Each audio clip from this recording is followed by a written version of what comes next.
La campagne ratio, donc, a fait la présentation tout d'abord, 5 minutes pour présenter le périmètre. Ensuite, je vous ferai une présentation de tous les secteurs DLR en 10 minutes. Puis, donc, comme je le disais, une emphase sur les ratios métiers et financiers pour la manutention, une synthèse de 5 minutes. Et nous avons cette année demandé un petit peu plus d'infos pour la crise sanitaire, pour l'impact de la crise sanitaire en 2020. Donc, effectivement, je terminerai là-dessus. Donc, 45 minutes en tout. Alors, le périmètre de l'étude, donc nous demandons aux entreprises de nous fournir les liasses fiscales auxquelles nous complétons par un questionnaire spécifique de façon à pouvoir isoler certains ratios métiers. Cette année 2020, c'est 100 entreprises qui ont répondu, euh, soit le même nombre qu'en 2018, puisqu'en fait, il n'y a pas eu de campagne ratio en 2019. Euh, Nous avons donc un CA total de 3 milliards.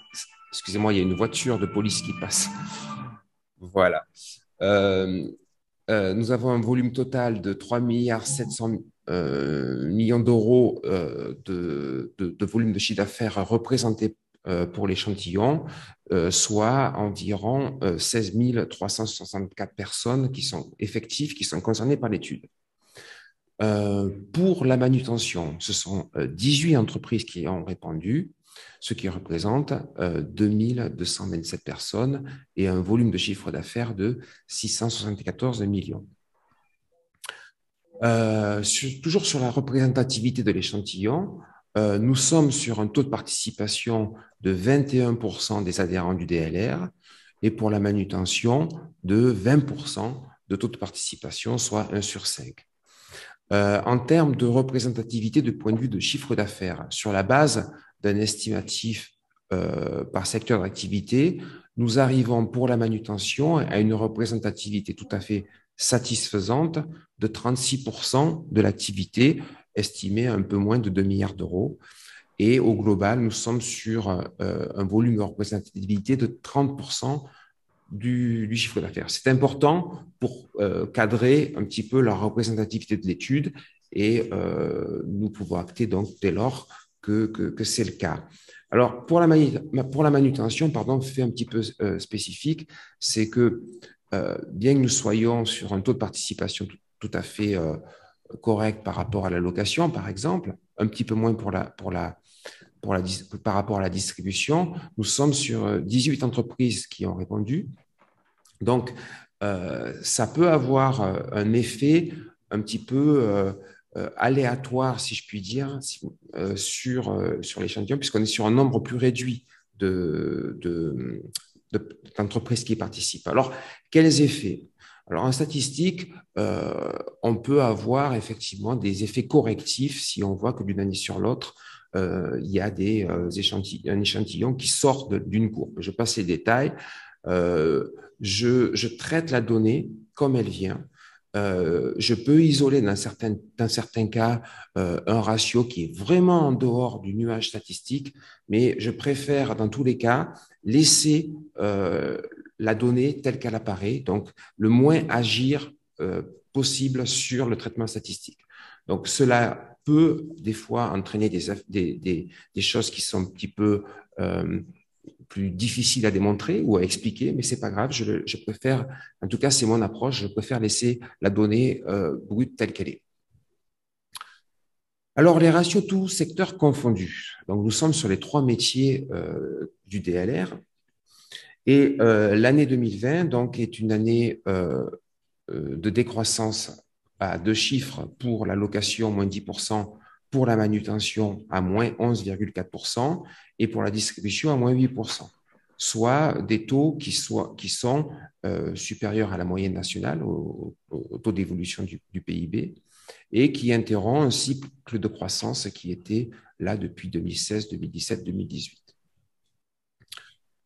Alors, naturellement, l'effet est connu, c'est celui de la crise sanitaire. Alors évidemment, quand il y a de tels enjeux, de tels événements lors d'une année, lors d'une année d'études, ben, ça masque, si vous voulez, les spécificités qu'auraient pu rencontrer les métiers. C'est ainsi.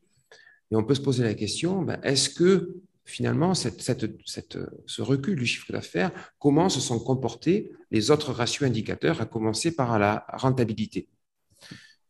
A-t-elle entraîné une rentabilité moindre? Du point de vue de l'excédent brut d'exploitation sur le chiffre d'affaires, donc nous totalisons tous les EBE des entreprises que nous divisons par les volumes d'activité, retraité, hein, cet EBE. C'est-à-dire que, par exemple, pour la location, on sort les achats de crédit beau pour les retraités en dotations aux amortissements et en frais financiers. Eh bien, nous sommes sur une année toujours très, très bonne, en fait, hein, en termes de rentabilité, puisque nous sommes sur des ratios même records pour la manutention, avec 26,7%, 6,9% pour la distribution et près de 40% sur la location.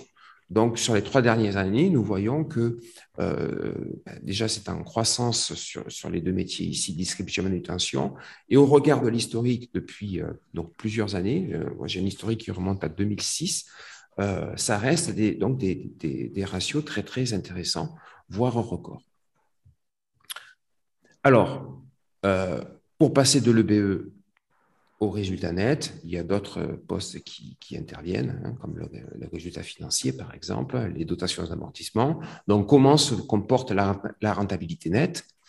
Eh bien, toujours assez bien, en fait, puisque nous sommes à près de 6% pour la location, 2,4% pour la distribution et 5,8% pour la manutention. Alors, légère décroissance de ce point de vue pour la manutention, qui vient des dotations d'amortissement, mais ça, je le reverrai tout à l'heure. Donc, nous sommes sur une rentabilité, qu'elle soit d'exploitation ou nette, qui reste d'un très bon niveau malgré la baisse d'activité. Lorsqu'on parle d'enjeux structurels, c'est de voir un petit peu comment est-ce que les investissements se comportent et comment les profils de bilan se comportent. Alors, il y a un recul du taux d'investissement dans la location, lequel métier avait adopté une politique d'investissement assez forte, en fait, hein, depuis plusieurs années. Et donc, que ce recul dans la location soit là n'est pas du tout gênant d'un point de vue de l'analyse des chiffres, en tout cas. Pour la manutention, pour la distribution, pardon, nous sommes sur un investissement de 20,2%, ce qui a été souhaitable dans ce métier, puisque auparavant, la distribution avait une politique d'investissement plutôt modeste. Je parle auparavant, avant 2015. Et puis, pour la manutention, nous sommes sur une hauteur d'investissement de 15,7%. Investissement, c'est la différence de l'actif, donc l'investissement en immobilisation par rapport à l'immobilisation de départ, c'est-à-dire pour nous, donc l'année N, hein, l'année -1, puisque là nous sommes donc sur 2020. Donc des taux d'investissement qui sont dans la lignée de ce qui a été observé par ailleurs, c'est-à-dire que les entreprises n'ont pas pour autant stoppé brutalement leurs investissements, excepté fait pour la location, mais je me suis expliqué rapidement là-dessus, c'est-à-dire qu'effectivement, nous avions des politiques d'investissement plus importantes, peut-être même surdimensionnées par rapport à ce que pouvait attendre l'état du marché. Alors, autre enjeu structurel, c'est donc la rentabilité des fonds propres, donc soit le résultat net divisé par les fonds propres dans l'entreprise. Là, nous sommes effectivement également sur des ratios qui sont dans la lignée de ce qui a été observé par ailleurs, avec 7,7% pour la location, toujours 15% pour la distribution et 17,8% pour la manutention. Alors, on voit un repli de ce ratio dans le secteur de la manutention. Ce n'est pas uniquement dû au repli de la rentabilité nette. Nous le verrons, c'est aussi parce que le profil des fonds propres a changé. Alors, le passage entre effet avec le bilan, puisqu'en maintenant on va parler donc des achats stock sur stock pour les 3 métiers, avec la part des fonds propres sur le total bilan. Et là, nous sommes sur des des hauteurs tout à fait satisfaisantes pour d'un point de vue patrimonial, j'entends, pour la manutention, puisque nous sommes à 35% sur le total du bilan, 26% pour la distribution et 23,7% pour la location.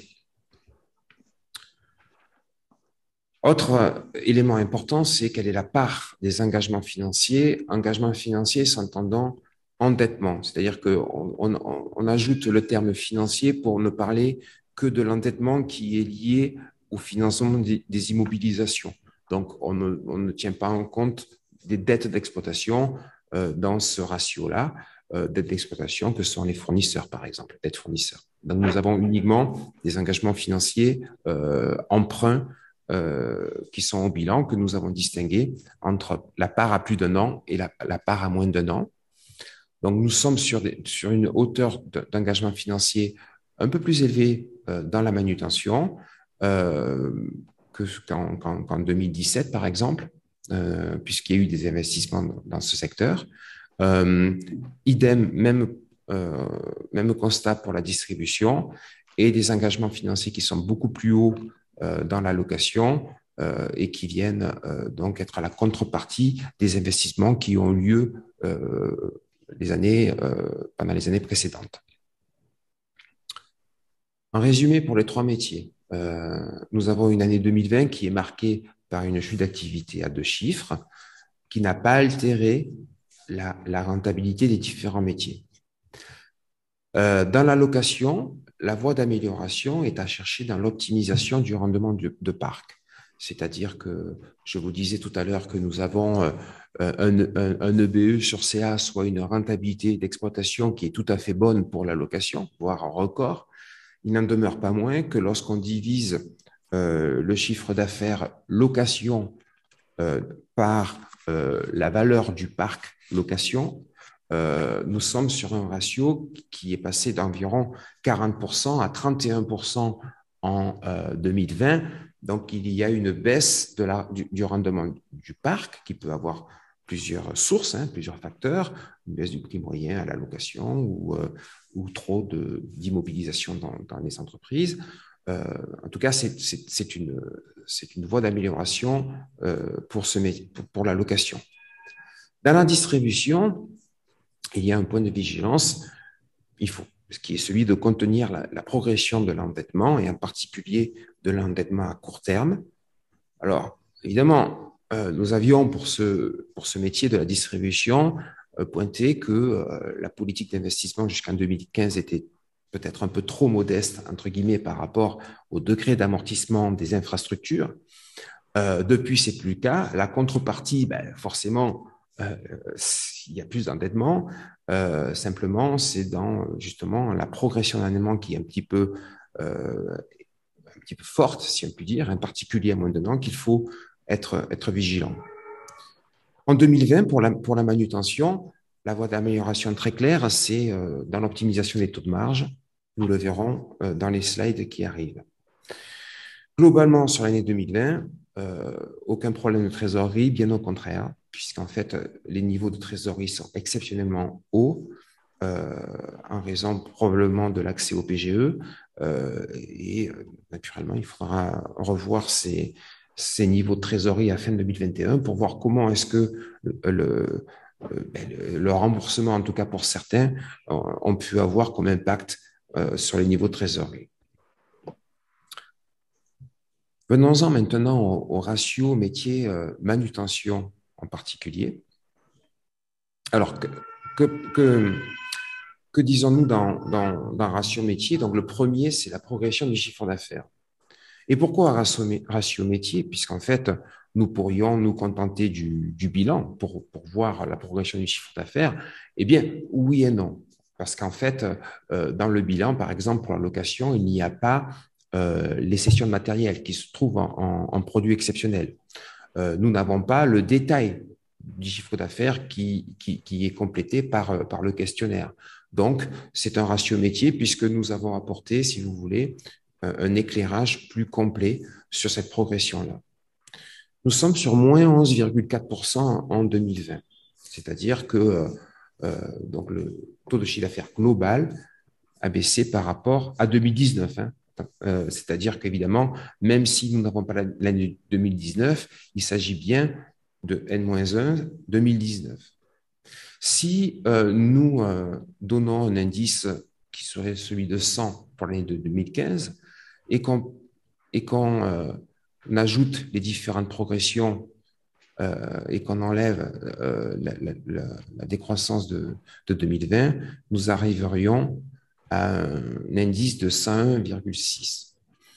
Là, pour le coup, je ne connais pas l'évolution de 2019, mais ce qu'on peut en dire, c'est qu'on se retrouverait, si vous voulez, avec cette baisse d'activité en 2020 au même niveau qu'en 2015. En revanche, là, c'est l'éclairage assez surprenant quelque part, c'est que nous restons sur un ratio de productivité très haut dans la manutention. Depuis 2012, en tout cas, c'est le plus haut ratio. Nous arrivons à 303 000 euros de chiffre d'affaires réalisé pour un membre de l'effectif, soit plus 10% par rapport à 2018. Alors, avec un chiffre d'affaires qui baisse en 2020, la contrepartie ne peut que se trouver dans un volume de base d'effectifs plus faible. Hein. Donc, probablement, eu égard au chômage partiel, au chômage technique lié à la crise, les effectifs des entreprises ont été mis en stand-by ou en tout cas, la productivité, en tout cas, est restée très élevée. Voilà, donc la particularité, je le disais, c'est de pouvoir, dans les ratios métiers, de pouvoir distinguer quelle est la part des différentes composantes de chiffre d'affaires. Donc ça, c'est fait pour les trois métiers. Pour la manutention, ici, nous avons en 2020 27% de chiffre d'affaires qui est fait sur de la vente de matériel neuf, 7,4% vente de matériel d'occasion, 7,4% pièces détachées, SAV et main-d'œuvre 9,5%, CA location 39%. Je reviendrai là-dessus. C'est la première fois où le CA location est aussi fort dans la manutention. Il y a deux raisons à cela, mais je vous le dirai dans la prochaine slide. Ouais, ensuite, nous avons le CA contrat d'entretien pour 5,3% et puis une catégorie divers pour 4,4%. Alors, quelle est la particularité sur 3 ans de cette évolution de chiffre d'affaires? Nous avons ici le CA négoce, qui comprend matériel neuf, matériel d'occasion, pièces détachées, le SAV main-d'œuvre, location, contrat d'entretien et divers. Donc, nous voyons en 2020 une baisse de la part du CA négoce sur le CA total. On doit passer de un peu moins de 50%, 48 à 42, hein, 41,8, au profit du CA location. Alors, deux facteurs à cela. Le premier, c'est le comportement de l'échantillon, c'est-à-dire que dans l'échantillon, il y a des entreprises qui pèsent plus ou moins en fonction de leur chiffre d'affaires. Eh bien, il y a des entreprises qui sont importantes dans l'échantillon et qui ont eu plus de CA location qu'en 2018. Et deuxième phénomène, c'est que globalement, c'est vrai que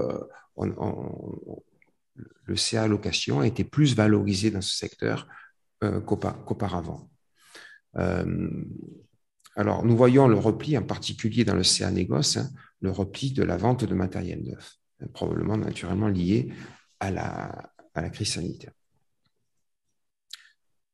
Le taux d'investissement, donc je le disais, depuis 4 ans, il est au-dessus de 15% dans la manutention, et d'un point de vue du degré d'amortissement du matériel, c'est une bonne nouvelle, c'est-à-dire que votre métier a des infrastructures plus récentes, si je puis dire, du mobilier, des immobilisations. Donc, d'un point de vue financier et de très loin, on peut dire que c'est plutôt une bonne chose pour l'attractivité du secteur, puisque nous étions quand même arrivés en 2015-2016 à un degré d'amortissement du matériel à près de 3/4, 75% ici.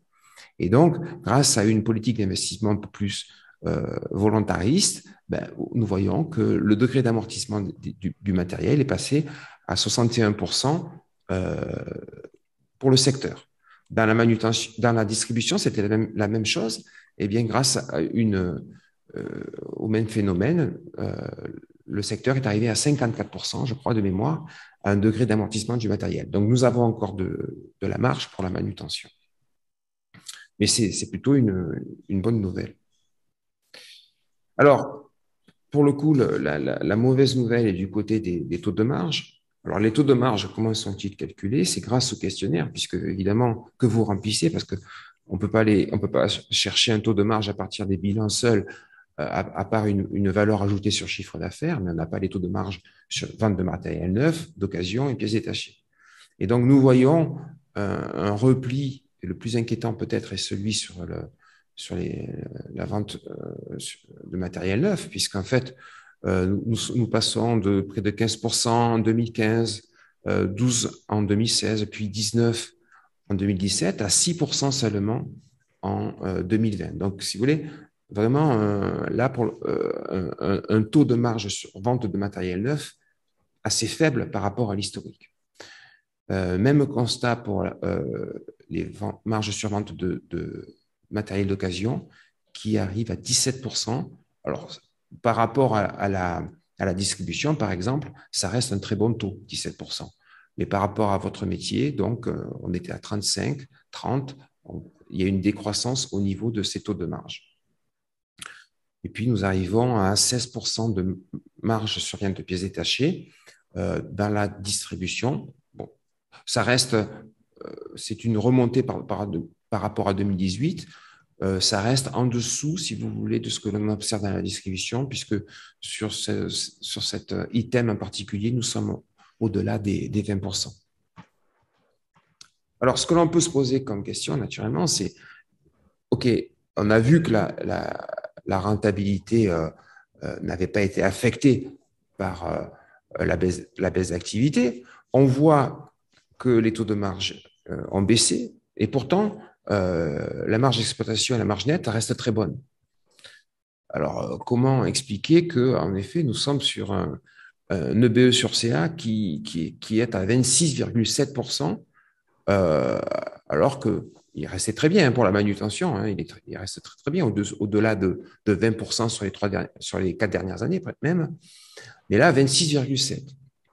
Alors qu'on vient de voir que les taux de marge ont baissé. Alors, il faut aller chercher la raison ailleurs. Et la raison ailleurs, au vu des chiffres qui sont en notre possession, on peut penser que la part de ces allocations étant plus importante, comme la rentabilité dans l'allocation est également traditionnellement plus importante, eh bien, c'est ce qui est à l'origine de cette meilleure marge d'exploitation. Autre phénomène, ce sont les frais de personnel qui ont baissé. Hein, vous voyez ici, 21,8%, 20,9% et 18,6% en 2020. Donc, ces deux effets conjugués sont la raison de l'augmentation de la rentabilité du secteur. D'ailleurs, ce que corrobore l'augmentation de la productivité. C'est-à-dire qu'effectivement, non seulement il y a moins d'effectifs probablement liés en effet à la crise sanitaire, mais également les salaires et charges, donc les charges de personnel sont moindres par rapport au chiffre d'affaires. Alors, on peut considérer que les charges de personnel ont été déduites des baisses, pardon, pas des baisses, des aides de l'État, que ce soit l'URSSAF ou aide aux charges sociales dans les entreprises. Autant au début, on pouvait douter. Les premières aides en 2020, la comptabilité ne savait pas très bien comment les traiter. On les passait en subvention d'exploitation, un compte de profit, donc 740. Et puis, progressivement, les logiciels de salaire ont intégré cette notion d'aide, hein, donc directement inclus dans les salaires bruts. Donc, les aides liées à la crise sanitaire, Je ne parle pas des aides exceptionnelles qui restent des subventions d'exploitation, mais des aides liées aux salaires et charges sont bien incluses dans ce ratio. Alors, autre élément, c'est la répartition de la valeur ajoutée. Donc, là, ce qu'on appelle le partage de la richesse produite. Qu'est-ce que finance, si vous voulez, comment se répartit plutôt la valeur ajoutée? Eh bien, elle rémunère les salaires et charges, c'est cette courbe ici, 18,6%. Et puis, elle rémunère aussi, alors, c'est un peu mal posé parce qu'on ne rémunère pas une dotation aux amortissements. Disons que la dotation aux amortissements représente une part croissante de la valeur ajoutée, eu égard aux investissements. Par contre, elle rémunère bien le résultat net, ici, à près de 6%, l'impôt sur les sociétés, les charges financières, et enfin les impôts et taxes, qui sont les deux dernières lignes. Les ratios de gestion. Qu'appelons-nous ratios de gestion? Donc, ce sont les délais de règlement, clients, fournisseurs et le nombre de jours en stock. Stock de matériel neuf, d'occasion, pièces détachées. Nous voyons une augmentation du nombre de jours en stock. Donc, ça, c'est de matériel. Donc, ça, c'est un point de vigilance, puisqu'en fait, donc, les stocks ont remonté dans les entreprises. Un petit peu moins que nettement moins que dans la distribution. Je crois que nous sommes en global à la distribution à 88 jours de stock, mais suffisamment pour que ça devienne un point de vigilance. Les délais de règlement restent relativement bien maîtrisés, même très bien. Crédit client, on a une petite remontée à 53 jours, mais les entreprises, globalement, ont continué à recevoir le paiement de leurs factures sans difficulté. Et on voit que les entreprises ont même réduit leur délai de règlement fournisseur à 54 jours. Donc, pas de problème de délai de règlement, même si ce délai de 53 jours pour la manutention est de mémoire un peu plus élevé que dans la distribution. Pas de problème significatif qui aurait pu être lié à la baisse de l'activité, si ce n'est, je vous dis, cette notion de stock qui est un peu plus élevée qu'auparavant. Dans les ratios métiers, nous avons aussi le résultat net, naturellement, par rapport au chiffre d'affaires. Et vous voyez que ce niveau reste très, très bon par rapport à l'historique. Nous sommes à près de 6% de rentabilité nette, malgré la baisse d'activité et l'augmentation des DAP. Et je pourrais même rajouter, et malgré la baisse des taux de marge. Donc, c'est une rentabilité nette, si vous voulez, qui représente un changement du profil du secteur manutention qui accueille davantage d'activités location. C'est une rentabilité nette qui accueille aussi une baisse des charges de personnel par rapport au chiffre d'affaires global. Voilà pour les ratios métiers. Donc, j'espère que vous voyez toute la valeur ajoutée qu'on peut apporter grâce aux questionnaires que sont complétés par les entreprises. Sans cela, nous ne pourrions pas aller dans un tel niveau de détail. Maintenant, passons au ratio financier. Donc, par rapport au bilan classique, par rapport au liasse fiscal, quels impacts sur les ratios financiers? C'est d'abord un retraitement des immobilisations en fonction de leur financement, en particulier pour la location. C'est-à-dire que nous réinjectons la valeur du parc dans les immobilisations, celles qui sont financées, j'entends, par crédit bail, location fournisseur et location financière.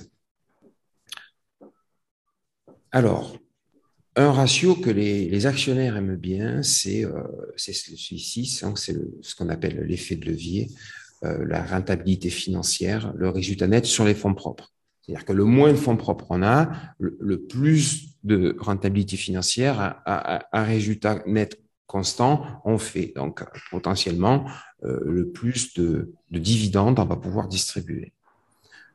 Alors, je ne vais pas rentrer en analyse financière, mais il y a aussi un effet de massue, c'est-à-dire qu'au bout d'un moment, quand il n'y a plus de fonds propres, c'est un problème. Mais ici, nous voyons que la rentabilité financière est en baisse, alors que nous voyons que finalement, oui, la baisse de la rentabilité nette est là, mais elle reste à 5,8%, donc c'est pas non plus très très en deçà de ce qui avait été observé par ailleurs. Non, si la rentabilité financière baisse, c'est que nous constatons une augmentation de la part des fonds propres dans le bilan. Nous le verrons, donc ce qui est plutôt bien d'un point de vue solidité structurelle du secteur. La trésorerie maintenant. Donc, nous avons une trésorerie qui est en nette augmentation, 5, 9 jours, puis 28 jours de chiffre d'affaires en 2020, ce qui reste en deçà de ce qui avait quand même été observé par ailleurs. Ce qui reste en deçà par rapport à ce graphique que ce que l'on peut voir dans l'allocation et la distribution de ce point de vue. C'est-à-dire que la manutention présente un profil, effectivement, 28 jours de chiffre d'affaires de trésorerie, c'est très bien, il n'y a pas de problème. Par rapport aux autres métiers, nous sommes plutôt sur un niveau, autres métiers, j'entends distribution et location, sur un niveau de trésorerie qui est très très haut en 2020. Alors, c'est le cas pour la manutention, mais ce n'est pas le cas par rapport à l'historique. Donc, nous avons naturellement les effets induits par l'accès au PGE dans ce ratio. Pour finir, un petit point de vue sur les ratios de structure et en particulier sur les profils de bilan. Donc, nous avons les profils de bilan actifs, passifs sur les 3 dernières années. Et j'essaierai de donner un mot sur l'équilibre financier. Alors, d'ailleurs, je vais commencer par ça, ce qui fera le lien avec la trésorerie, puisque la trésorerie, ça découle de l'équilibre financier. L'équilibre financier, qu'est-ce qu'on va mesurer ici?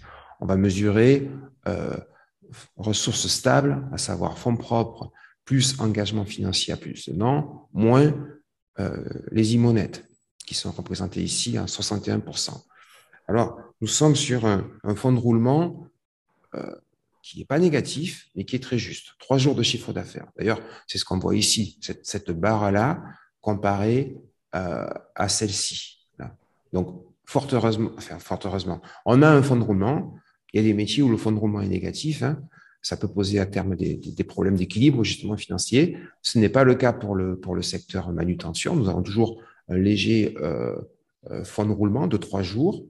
Il a été réduit aussi parce que les IMO-nettes ont progressé dans les bilans. C'est une contrepartie des investissements. Autre effet de l'équilibre financier, c'est le besoin en fonds de roulement, donc le bas de bilan, si vous voulez. Et là, on va soustraire, pour les financiers, c'est pas un mystère, hein, on va soustraire le fonds de roulement d'exploitation aux dettes d'exploitation qui sont en bas de bilan au passif.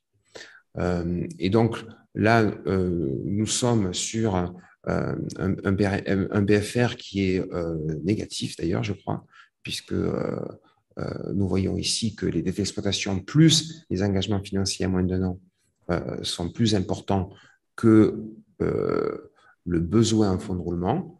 Alors, ça veut dire quoi? Ça veut dire que finalement, l'entreprise n'a pas besoin d'avance permanente de trésorerie pour pouvoir opérer. Oui, mais vous voyez qu'ici, on a quand même une part d'engagement financier qui est quand même à moins d'un an, j'entends, qui est quand même en augmentation. On passe de 8,7 à 16,3%. Potentiellement, ça veut dire quoi? C'est-à-dire qu'en 2021, il y a 16% du bilan qui en valeur, si je puis dire, en euros, qui doit être remboursé. Alors, comment est-ce qu'on rembourse 16% du bilan en 2021? Eh bien, on va avoir, oui, des créances qui vont rentrer pour 16%. On va avoir 8% de trésorerie. On va avoir des autres débiteurs. Mais on a aussi des dettes d'exploitation à rembourser, hein, qui sont ici à 20%. Donc, si vous voulez, et puis on va voir les PGE qui vont être remboursés pour une partie à 8%. Donc, il y a cette, cette croissance de l'engagement financier à moins d'un an, et d'ailleurs, on le voit, qui est plus importante que l'engagement financier à plus d'un an. On était, sauf de 2017 à 2018, on gagne 6 points, mais entre 2018 et 2020, l'engagement financier à plus d'un an, c'est le même, il est même inférieur à 25%. Par contre, les IMO ont augmenté, elles. Donc, on peut se poser la question du comment du financement, et en finance, ben, on aime bien financer du long terme par du long terme. Et ce qui ne semble pas être le cas au vu de cette image que nous avons ici. C'est-à-dire qu'on pourrait financer du long terme par finalement du court terme. Voilà, ça c'est une notion d'équilibre financier qu'il faut garder à l'esprit. Donc, nous avons en résumé une augmentation des immobilisations nettes. Nous avons pour la manutention une assise structurelle solide. Hein. On est quand même à 35% de fonds propres, c'est très bien. Je rappelle que, bon, enfin, vous connaissez tous le taux de fonds propres qu'il faut pour avoir un crédit bancaire. Bon, là, on y est, hein, 35%, on y est, il n'y a pas de problème si on veut accéder à l'emprunt.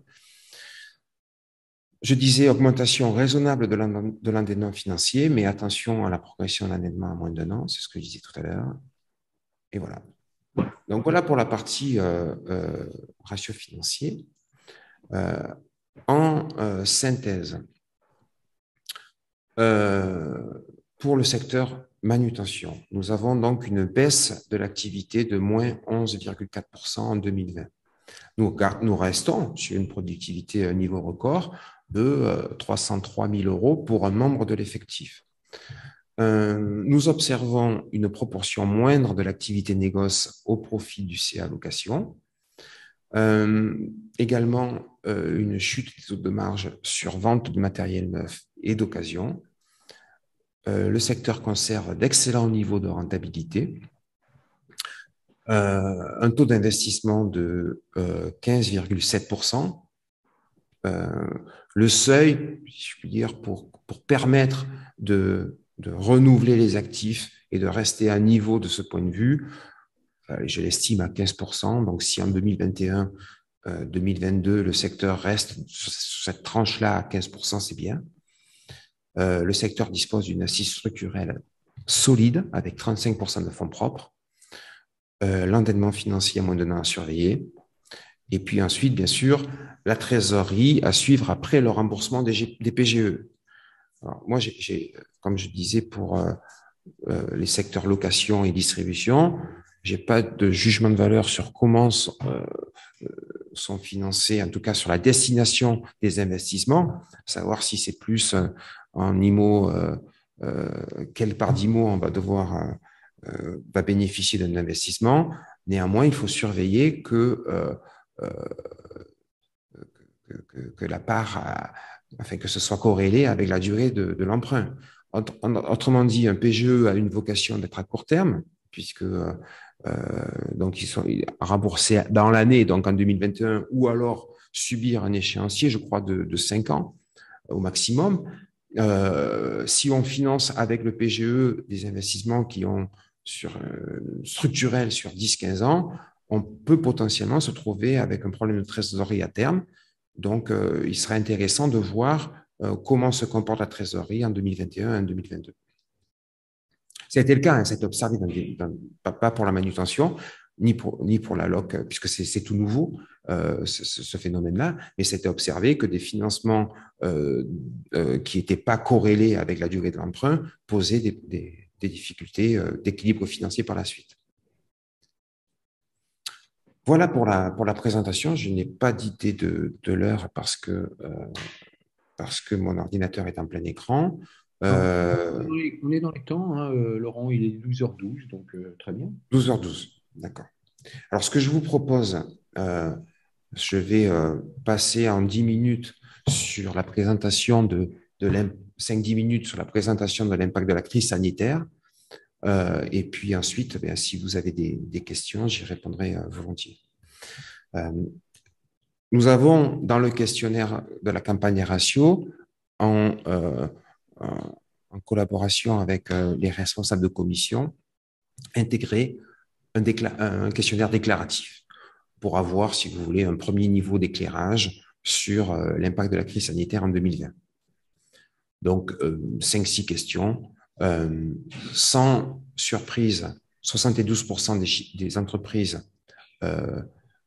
Alors oui, le questionnaire, c'est pour distribution, manutention confondue, c'est le même. Hein. Sur les 52 entreprises des secteurs distribution et manutention, il y en a 72% qui déclarent avoir subi une baisse d'activité, mais vous en avez aussi 6% qui disent avoir connu, au contraire, une augmentation de l'activité, et 21% un impact neutre, nul par rapport à 2019. On a aussi posé la question, est-ce que vous avez observé des comportements de vos clients différents dans leur décision d'achat? La réponse est oui pour 60% des entreprises. 29 entreprises sur les 48 réponses reçues ont dit avoir constaté un différé dans la décision d'achat de matériel de la part de leurs clients et de leurs prospects. 40%, donc non. Question un petit peu différente. Avez-vous constaté des annulations de commandes de la part de vos clients? Eh bien, oui, tout de même, pour 30% des entreprises, 31%. 15 entreprises sur les 48 réponses ont dit avoir subi des annulations de commandes. Nous avons aussi sondé les entreprises pour savoir si elles ont subi des délais de livraison, des retards, pardon, dans les délais de livraison des constructeurs. Majoritairement, oui, pour 84%. 42 entreprises sur les 50 reçues ont dit avoir subi des délais de livraison plus importants de la part de leurs constructeurs. On peut même essayer de voir comment se comporte ce retard. 18% un mois de retard dans les délais de livraison, 15% 2 mois, 18% des entreprises 3, 6% 4 mois, 9% 5, 26% ont dit 6 mois de retard de livraison, et puis même davantage pour 9% d'entre elles qui déclarent avoir subi 8 mois et 12% de retard, de 12 mois pardon, de retard de livraison sur 34 réponses reçues. 98% des entreprises ont déclaré avoir utilisé le dispositif d'aide de chômage partiel. Et puis, je dirais seulement 53% des entreprises avoir eu recours au PGE. On aurait pu penser que comme les entreprises ont massivement bénéficié du dispositif d'aide chômage partiel, qu'elles concourent pour l'obtention de PGE, c'est le cas, mais pas dans une majorité écrasante, en tout cas par rapport à cet échantillon-là.